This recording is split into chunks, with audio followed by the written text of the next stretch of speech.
جی، کل کا میاں صفدر آج کا ملک صفدر، قبضہ گروپوں کا سرغنہ نکلا۔ تفصیلات کے مطابق ملک صفدر ہربنس پورہ کے علاقہ ڈیال ہاؤس رانی پنڈ میں کئی کنال سینٹرل گورنمنٹ کی اراضی پر قبضہ کر کے بلڈنگز اور مارکیٹس بنا کر ان کا کرایہ کھا رہا ہے۔ سینٹرل گورنمنٹ کی ہتھیائی ہوئی کروڑوں کی پراپرٹی کو اپنی ملکیت سمجھتا ہے۔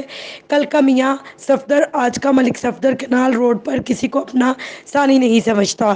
میڈیا کے موقف مانگنے پر اس کا جواب، میرا کوئی کچھ نہیں بگاڑ سکتا، جو کرنا ہے کر لو، میرے ہاتھ بہت لمبے ہیں، مجھے آپ جیسے میڈیا والوں سے نمٹنا آتا ہے۔